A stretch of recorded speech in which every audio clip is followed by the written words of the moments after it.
in general, there's not many gay people in horror, but that's starting to change. But I think the biggest factor was my size. I'm a big guy, like I'm big, I'm hairy. It's not just big boned or beefy, or I'm a fat dude. So it's been great that they've been open to that, and it's exciting because hopefully it'll open a conversation and there'll be more people that look like me.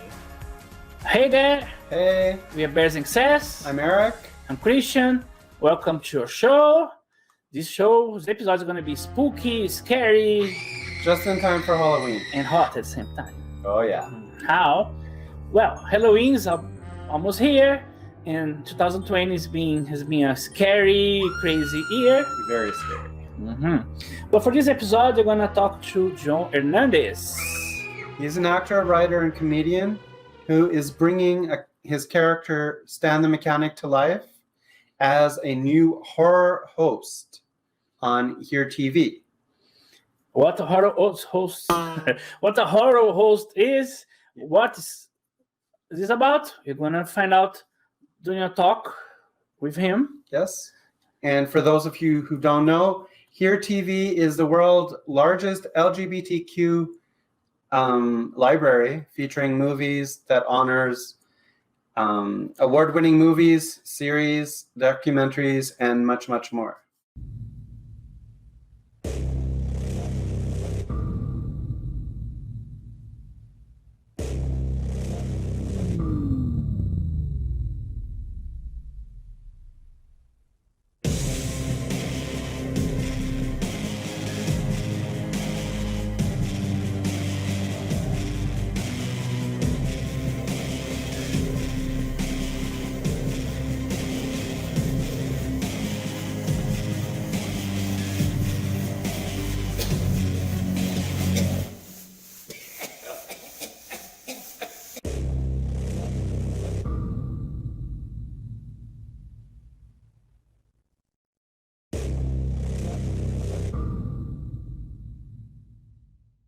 Hey Stan or John, how are you? I'm doing good, guys. How you doing? Not bad. Yeah, good. Thanks for being here with us. Oh, thank you for having me. I really appreciate it. You're very welcome. So tell us, how is the pandemic treating you? Is this scary? What's going on? It's been pretty scary, I have to say. I mean, I'm in New York City, so we had it the worst in the beginning when it made it to the States, and my mom actually caught it, so we had a bit of an adventure there. Thank goodness she's doing a lot better, but it's been a pretty wild ride since March, and it's kind of weird to go into Manhattan. It's still very, very empty, and just hoping we recapture some normalcy soon, but we'll wait and see. Yeah. So speaking of horror things, Yeah. What exactly is a horror host? A horror host is someone that the networks used to hire beginning in the 50s and 60s to film kind of comedy segments or introductions in and around these B horror pictures that they would buy. So it was kind of a gimmick to get people to tune into these movies that they didn't necessarily believe people would be into. But it kind of was a happy accident that people, really loved the horror host. So it kind of really took off, beginning with Vampira in the 50s and Zachary soon thereafter. And it's got a long legacy, the most famous horror host being Elvira, and Joe Bob Briggs having a big comeback in the last couple of years. And I'm the newest to add my name to that long list of TV legends. So I'll be hosting horror movies on Here TV, basically introducing them, giving some background on the films, and having some naughty fun, in between segments. So it should be a lot of fun. I hope everybody enjoys it. Before we go on, congratulations on your new title. Thank you so much. And tell us about Stan. Who is he? Yeah. Stan the Mechanic is my horror host character, and basically his backstory is that he's a demon commissioned by Satan himself to wreak havoc against mankind using their automobiles, because everybody has to use an automobile at one time or another. And so, for instance, when you're stuck in rush hour traffic, Stan probably caused the breakdown of the vehicle that causes the traffic jam. Or if you have a blowout unexpectedly, Stan did it. And especially if you're trying to escape a mass serial killer and all of a sudden your car's not starting, that's his favorite thing to do. So he's more naughty than evil, I would say. And he runs his mechanic shop out of Brooklyn, New York. And he has a revolving cast of plaything assistants. So the playthings are kind of consorts of the devil that he sends to the workshop to work with Stan as punishment. So it's a way to get different faces and different people for Stan to play off of. And during their downtime, they watch horror movies, and that's when we invite the audience in and have a lot of fun with them. So it's a lot of silliness. It's a lot of shtick. It's a lot of fun. You know, it's been a lot of fun creating it and filming it. And I'm so excited that we're finally going to bring it to a national, actually international audience. I was told that the Here TV app is available worldwide, so that's really exciting. So Days with Carlos, something gonna blame Stan for now. yes, a naughty little devil. How did you come up with the idea for the character? My favorite horror movie of all time is 1978's Halloween, and Michael Myers is my favorite horror villain. So I always had this idea of being a horror host since I was a kid. You know, I grew up watching Elvira and Joe Bob Briggs and Rod Serling from The Twilight Zone, The Crypt Keeper. And I always wanted my character to kind of emulate Michael Myers. So I always knew he'd be a mechanic.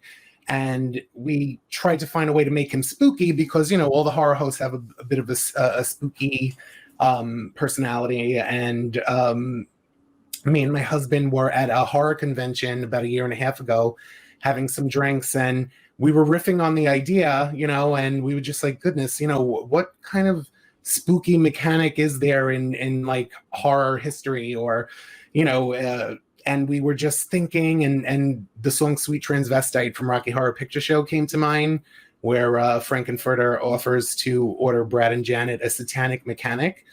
And from there, the idea kind of took off. It was like a big lightning bolt moment, and it kind of filled in itself from there. So it kind of developed really quickly, and here we are. So, do you know anything about mechanics? Do you understand about those things, or just horror parts you understand? I may look like a mechanic, but I only play one on TV. So I have no idea about cars in real life, but it's good fun, you know. And hey, I get to wear stuff like this, and you know, really kind of be butchy and beefy. So it's all good. Yeah, same as us, because you don't know anything about cars, anything. I have no idea. Oh no. You know, the good thing is that he's a demon, so he could just snap his fingers and it's fixed. So if it were up to me, your car would never run again. So You're dangerous. Yeah, very. Yeah. And how did the project with Here TV come about? My husband has a production deal with them, but he basically just pitched the idea to them. He was like, listen, my husband's a really big horror fan. He made up this character. Would that be something you'd be into? And they loved the idea. And because they expressed interest, we really started rolling from there. So they have a bunch of horror films in their library that they stream, but it's a way to revitalize it. So me filming my content in and around it gives kind of new life to their horror feature films and short movies. So they were really excited, and they've been really supportive about the project. So it's been great. They've been really wonderful with us. Yeah, it's very cool, different idea. Like, Yeah, very different. Yeah, I mean, I don't look like a television presenter, so you know that's been a thing that I'm really proud of the show for, and also proud of Here TV for, because people that look like me don't typically get these opportunities. You know, I'm Puerto Rican and Italian, so I'm a person of color, and that's not something that's there's not as much representation of that in the horror genre, but also being gay is another thing, but Here TV is a gay network, so that wasn't much of a thing. But in general, there's not many gay people in horror, but that's starting to change. But I think the biggest factor was my size. I'm a big guy, like I'm big, I'm hairy. It's not just big boned or beefy, or I'm a fat dude. So it's been great that they've been open to that, and it's exciting because hopefully it'll open a conversation and there'll be more people that look like me. It's interesting. The end of the opening movie, you commented about, Stan commented about the representation and the fact that the specific movie didn't have just this one kind of body, let's say. Yeah. The internet, you comment that part, like this. Only twinks. Yes, it'd be nice, more representation. It was interesting that you add this twist in this thing.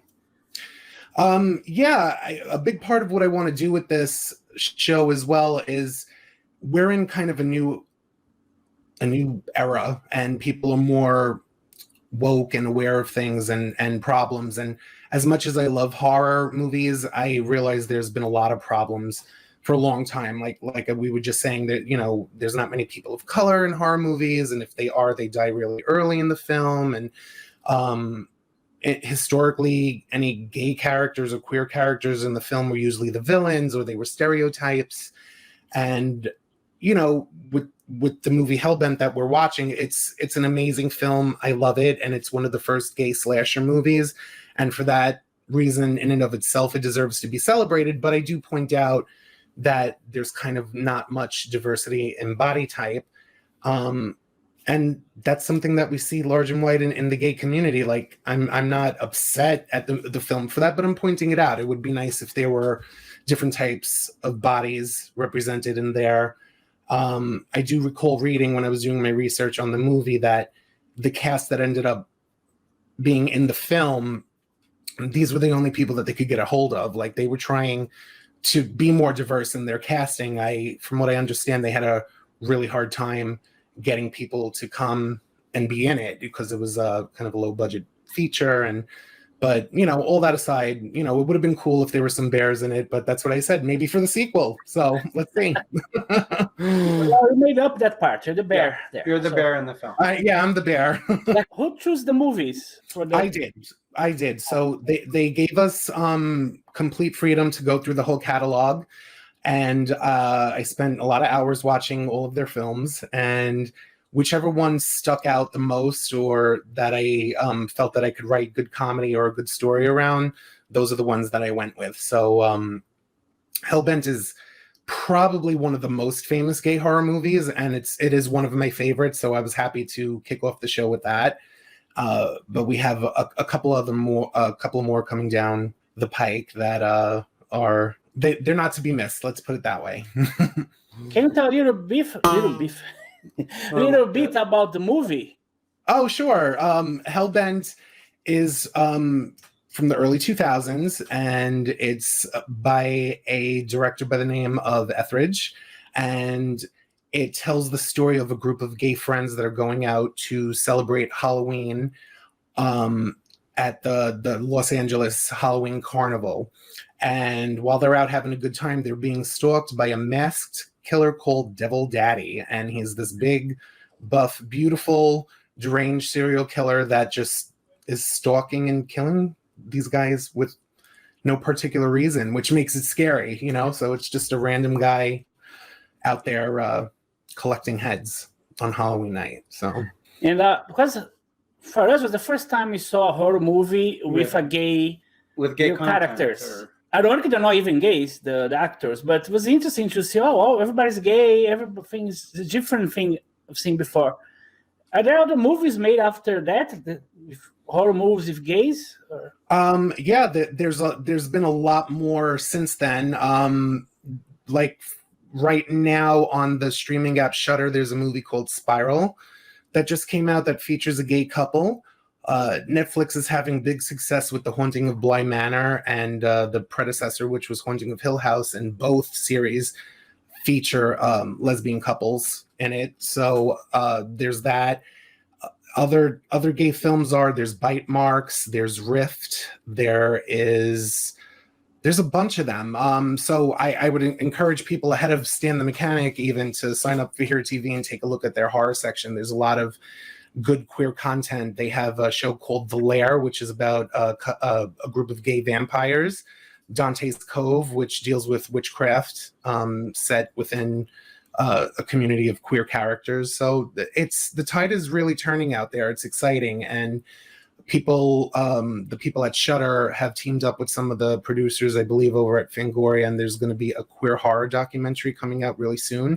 So I'm excited to bring Stan to the forefront at this time, because there seems to be a growing wave of queer horror, and it's being more celebrated and talked about. So you're going to see a lot more going forward, I think.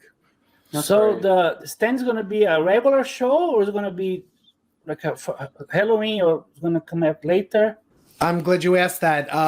We are premiering for Halloween, and we fast-tracked the first episode so that we would hit that date, because the movie itself, Hellbent, takes place on Halloween, and we wanted to launch the show for the holiday. But because of COVID, we've had delays in production and filming, so there will be more episodes, but they won't be available on Here TV until late November. So we have the premiere on Halloween, but rest assured there will be more coming after that. And we will keep everybody posted on social media and at stanthemechanic.com of the developments. And after we have our run with Here TV, there's plans for us to do the Stan the Mechanic Roku channel, where I'll be hosting public domain horror movies. So while I'm with Here TV, I'll be working off of their assortment. And then when I move to Roku, it'll be films that are up for fair use. So a lot more coming for the rest of the year and early next year. This also happens because you write about horror movies, right? The connection. Yes. I write some horror reviews and horror recommendations for Bear World Magazine. That's bearworldmag.com.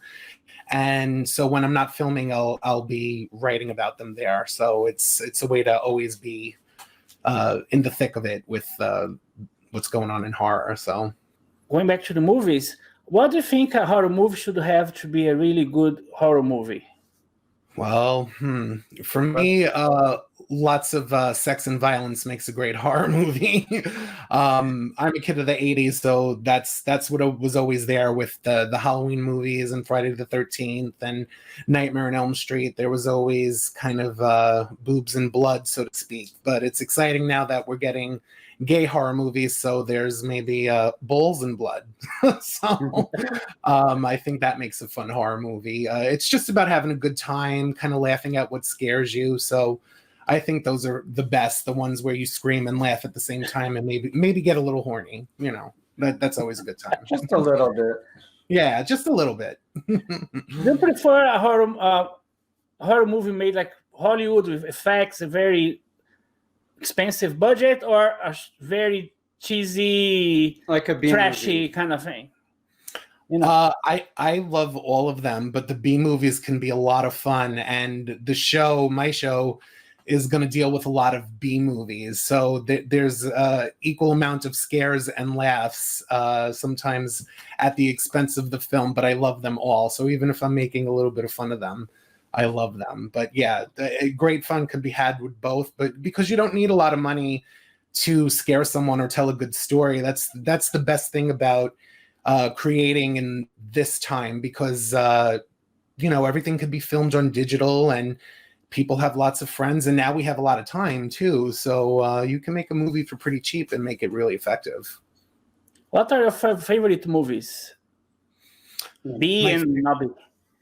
My favorite movies, my all-time favorite is Halloween from 1978, but some other ones from the 80s are I like Sleepaway Camp, and I of course love Nightmare on Elm Street. But then some of the lesser known ones that are a lot of fun are lesser known. There's a movie called Madman, which I reviewed for Bear World Magazine, and even though I gave it a bad review, it's still a lot of fun, and it represents what kind of B movies are from the 80s. So that's a good one. what else? The Bat, Horror Express is a fun one. Devil Times 5 is a good one from the 60s that's in the public domain that Sneak Peek will be doing that on the Roku channel. Those are some of my favorites, There's a million. Yeah. And for you, as a big man, a Latino, because I'm Latin, Brazilian, what do you mean for you? Does it mean for you to be in a kind of TV show, to be part of this? What is And to be the first horror host who is openly gay, bear, Latino, and color, everything in one? Huge package.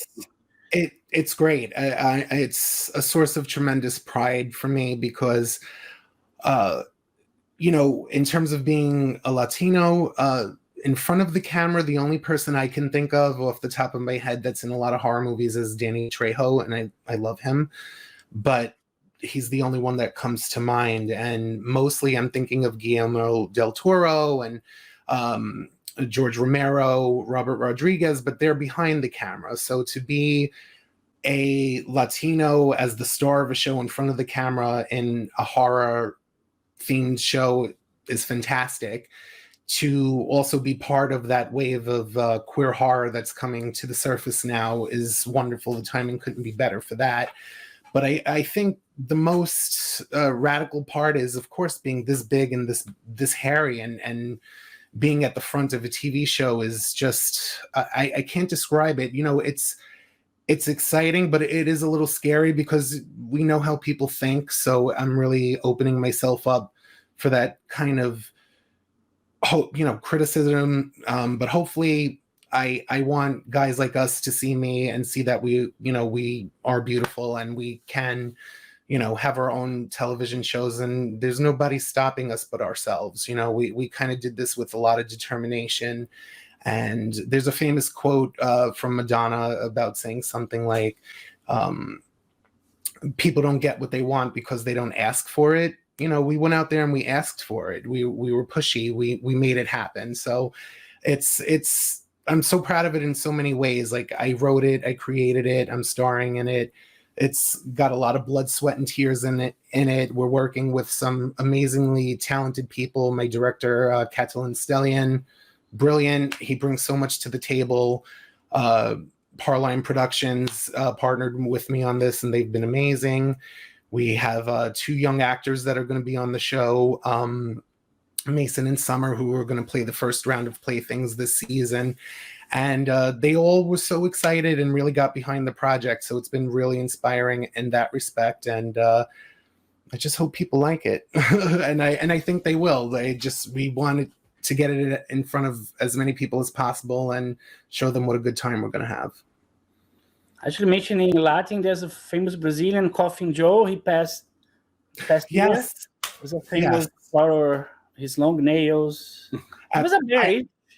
No, I watched some of it. I love Coffin Joe. I was speaking more in terms of in American horror. I should have phrased that better. In America, there's not many Latinos in front of the camera, in the horror genre at least. But, we're going to change that. And during the first episode, there's not a cooking. You do a drink, prepare a drink in that. Yeah, cocktail. Cocktail. Yes.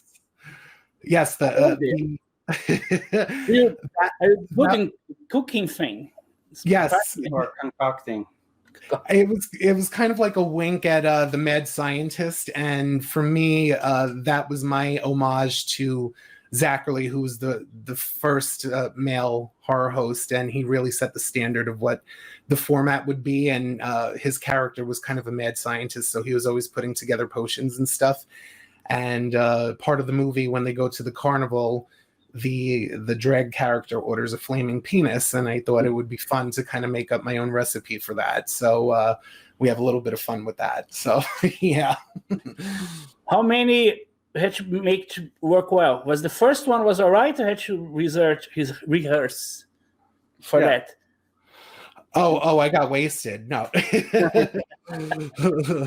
No, we just filmed it like 2 or 3 times. Thankfully, food and mixing drinks is something I know, so I didn't have to do that too many times.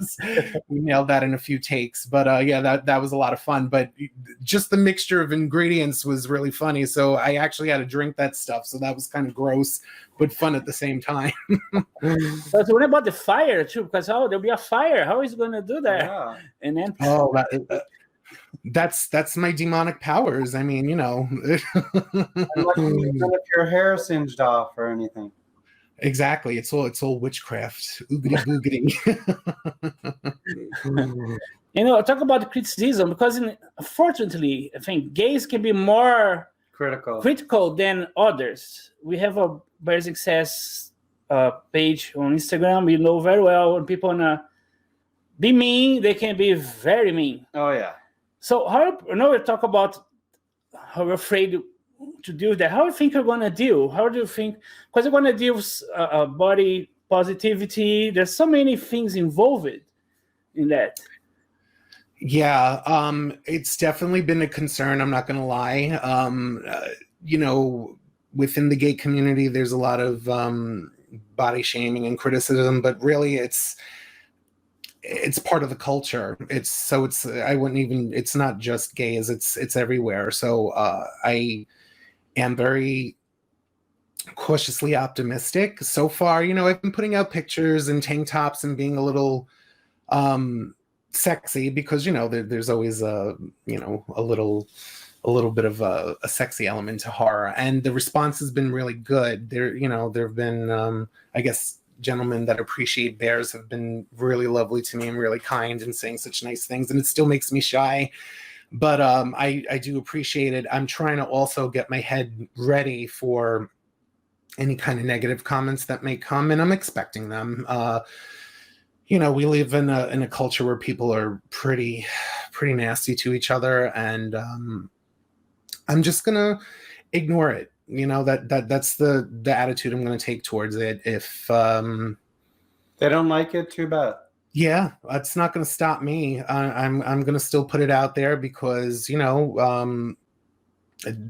there are more people that look like me than them.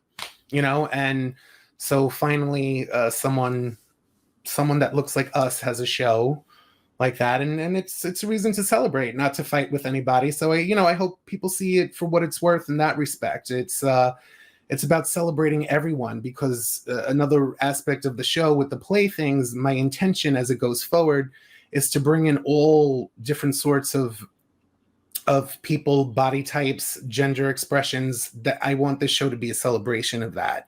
So I want plus size girls, twinks, other bears and cubs, drag queens, everybody. The show is to celebrate everyone. That's my vision for it. So going forward, hopefully when there's more budget and more audience, I'll be able to hire actors that look a lot different. So, but right now you get the body diversity in me. So horror hosts in general, it's just about having a good time around the movie. It's not meant to be like an Oscar-worthy performance. So it's just me being silly in front of the camera, and I think we get that much done. But again, with that, some people will like it, some people won't like what I'll do. But I just hope, whatever their feelings, I just hope they have a laugh at it. It's just about having fun. In this time where everybody's really stressed out, we have this pandemic, we're in the middle of election season here in the US. Mm-hmm. Just sit back, watch a spooky movie, watch this big silly bear, entertain you for a little bit. At least I hope, to tell my dirty jokes, mix my silly drinks, and just roll with it. You know what I mean? It's just a bit of fun. So that's my goal. I just want to entertain people and bring representation to the point is that you're doing something. Yeah. You started something. You're building something. That's very, very important. So I think it's very important for not just for the bear community, for the gays in general. I think it's important to see what you're doing. You and everybody is doing. Yep.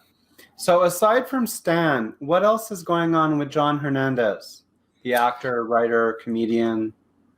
Well, I, like many other people, I lost my day job during the pandemic. So in a way, it was a blessing, because it gave me a lot of time to focus on writing the show and really getting it out there, because initially it was more of a hobby and something I worked on in my free time. But now that I had so much free time, I was able to kind of see it to fruition. So it's been a lot of work on that, writing all the shows, getting it all together. So I've been doing lots of that, some more reading, some more horror research, and just watching the news and just waiting for things to kind of break loose again. It's pretty scary out there, so I'm hoping for a brighter 2021 for all of us. But in the meantime, my focus right now really is Stan and getting that on its feet. So when you watch it, I guess the first, are very critical about yourself, or do you think, oh, maybe should have done this way, maybe should have had this sentence? Do you have this kind of, I know some actors don't like to watch themselves, Yeah, for they're example. too critical of their work. Do you have this kind of thing? Yeah, it was tough because I didn't come into it with loads of acting experience. I did some acting in high school and college, but I haven't really focused on that for the last 15 to 20 years. And I just kind of gave it a shot. I said that this is about having a good time, and I hope people have a good time with me. So yeah, when I watched it back, I was afraid to see it at first, but then I saw it and I'm like, you know what? It's pretty good. I'm really proud of it. I don't know what people are going to think of it, but I'm proud of it. I think it's really good, and I think we put together a fantastic show. It was definitely a collaboration between me and the director, and it's funny, it's silly, and it's a love letter to all the people that I grew up admiring. So, if anybody's familiar with the antics of Elvira, or the information that Joe Bob gives during his movies, or people like Penny Dreadful and Mr. Lobo and Bunny Galore over in the UK, I think everybody will see the references there. So anyone that's familiar with the horror hosting format hopefully will enjoy it and see that I'm putting my loving stamp on it. Yeah, it's very amazing what you're doing. Really, really happy. Kudos to you. Yes. Thank you very much. I hope you guys liked it, and thank you for taking the time to watch it, because it's you got to sit and watch the whole movie plus my stuff. So it's not a quick watch, but I hope it's worth it, is what I'm saying. Yeah, because I think when you start to do this version, is also to show guys or bears do more other things than just being handsome. So they're handsome, but they're more. So it's nice to see other ways. For us, we didn't know about the horror host, so we researched yesterday to watch. Oh, let's see what's about. So it was interesting for us to go to an area that you're not very familiar with. So it was very good to learn about the vampire. We were watching, I said, oh, that's vampire. Okay. Vampira. Vampire. And so it's good for us to also to learn these things. So it was very important. That's why I like to do this, to give opportunity to know other people, other cultures, other tastes. It's very cool. Are you guys horror fans in general? Actually, not very. Okay. More when I was younger, but they always used to make me laugh rather than scare me. Yeah. Well, so then even more so, thank you for taking the time and going out of your comfort zone to watch it. It was really interesting because it was gay themed, which we're not normally used to seeing on TV. Yeah. You kept watching, this is a tale, and then except also the movie itself, I need to see that they made the kind of movie. Of course, there's so long ago things that are not okay, maybe, but it's cool. They I think that's for me the most important part, that they had a chance to do that, and it's there. It's gonna open the door for many other people. Oh yeah. And now almost 20 years later, ironically, 16. Yeah. Wow. 16 years later. How many things happen? Yeah, and it definitely wasn't one of those movies that opened the doors. Like, there are many more now. I mean, it helped pave the way for the other movies that came after it. I mean, there's a whole bunch of movies by another director called David DeCoteau, if you ever want to take a look at those, and those are very like homoerotic themed, and he also reinterpreted The Pit and the Pendulum and The Raven, I believe, in a homoerotic and gay context, and those are on Here TV as well. So it it's been incredible to see that journey, because in the past they would never have a gay character. They would just hint at it, so it was a lot in the subtext of the movies. Like the most famous gay subtextual movie is Nightmare on Elm Street Part 2, where the main character is a man, and he happens to be an out gay man now, Mark Patton, but at the time he wasn't. And there's a whole documentary now about called Scream Queen, My Nightmare on Elm Street, where he talks about the difficulty he had being a gay actor at the time, and how his struggles with the writer. The writer purposefully kind of, I guess, camped up the character, and he feels that it had a really detrimental effect on his career. And it just tells the story of how he came back from that, which, was part of the narrative about how, being gay is more accepted in general, but more specifically in the movie industry and the horror world. So there's a lot for us out there. So, I'm happy to keep sharing that with everyone. There's another short gay film called Innocent Boy, which stars a bear that looks, kind of similar to me. So if you guys want to check that out too, I believe that premieres on Here TV on October 30th, and Stan will be covering that in a future episode as well. So, so bears and horror, there's one for you. Okay.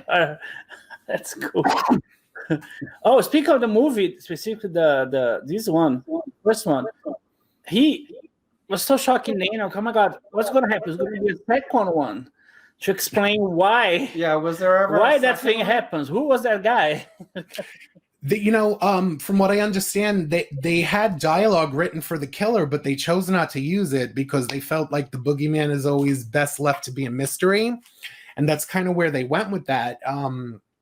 They definitely built it for a sequel. I don't know why it never happened, because it's a fun movie. I got to tell you, I've seen lots and lots of horror movies, and this Hellbent is one of the better ones. So why it never got a sequel, I don't know. So I'm hoping, maybe Here TV will take that leap and maybe make part 2. I mean, that would be fun.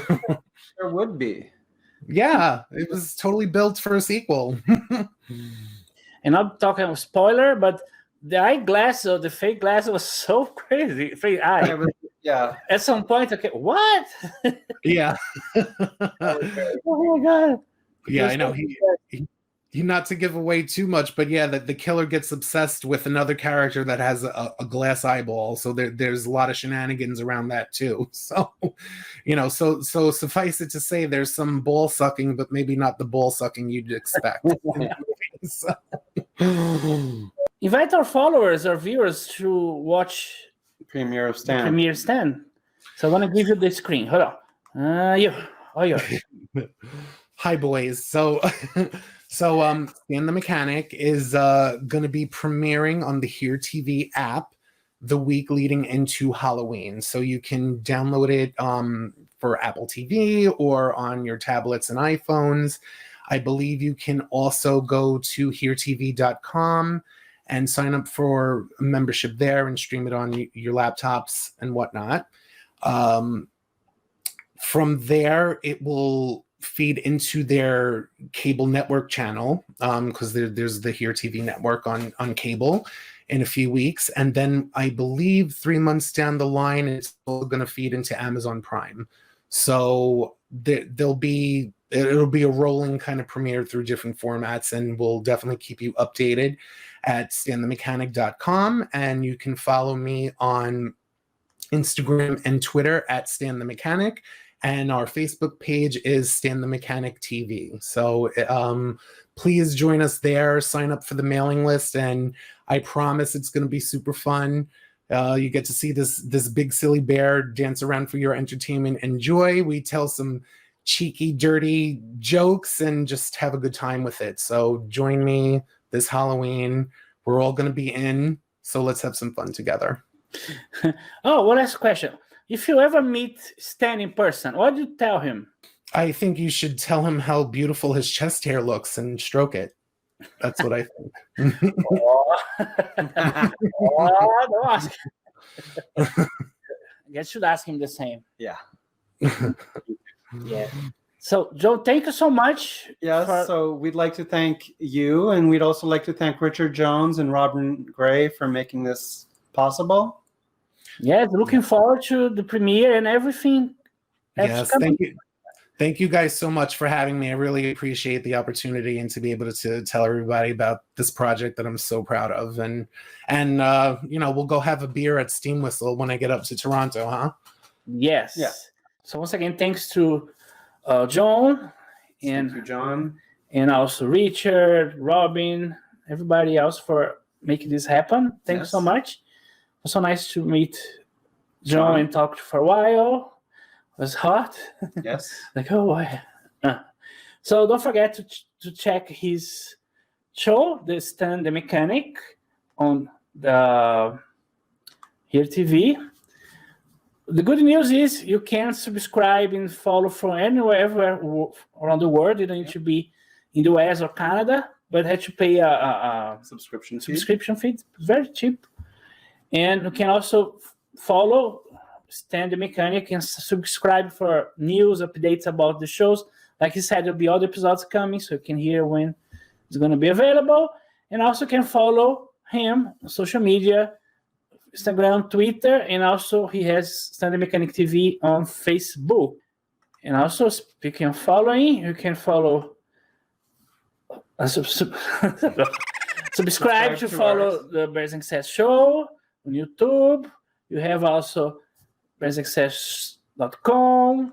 We have also present social media, Bears Access, Twitter, Instagram, everywhere.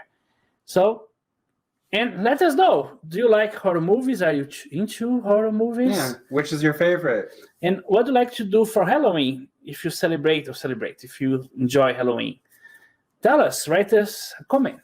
Do you have a favorite Halloween actor?